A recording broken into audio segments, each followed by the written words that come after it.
Morning po sa inyo lahat. Ako yung lakad-lakad para pawisan.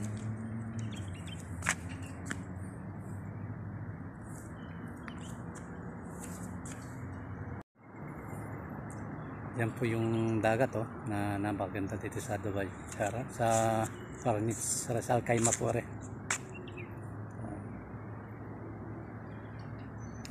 Itong view dito sa Ras Al Khaimah, dito sa Corniche. Ang maganda po ang view.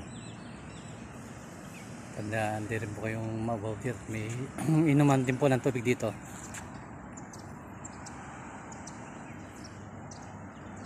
Diyan po lagi akong naglarat kami ng aking asawa. May dagat Sari po yung pinaglalakaran po namin ng asawa.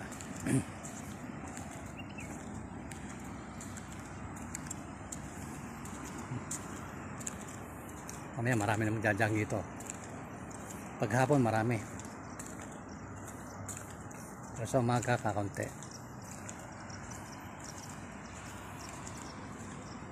Ito, pwede rin pong kumain dito. Kaya meron po silang mga lamesa dyan. Pag napapagod, pwede rin maupo.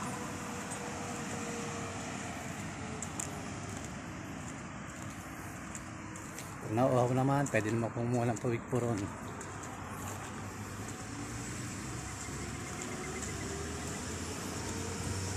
Po yan ito ang mamimiss ko sa Dubai pag ako umuwi ng Pilipinas.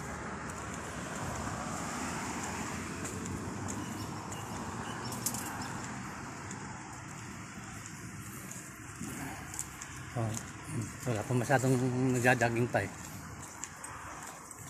kasi yung palang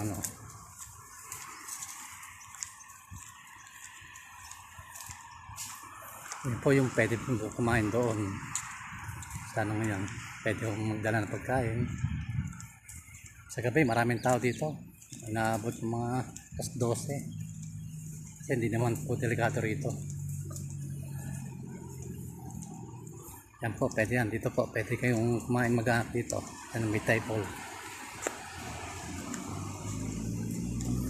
Ganito lang po yung lakad lang po. Malapit lang po to sa aming inupang bahay doon sa kaya malimit ako dito sa Corniche. Maaga o hapon pag kursunado akong tumakbo.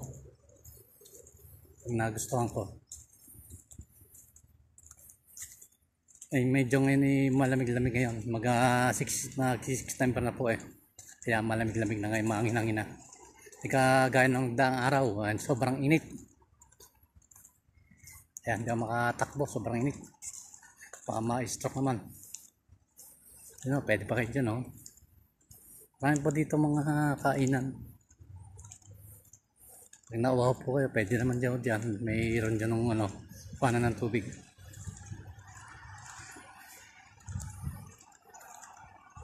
Ang ganda ng mga mga restaurant po yan.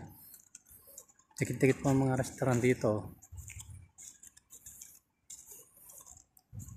Dito po yung sa malapit sa aking anak sa Space Cafe.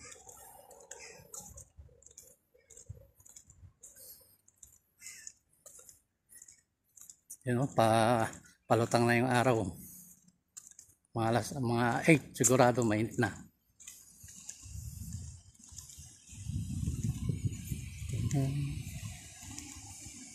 At salamat po sa panonood ng video. Maraming salamat at God bless po sa inyo lahat.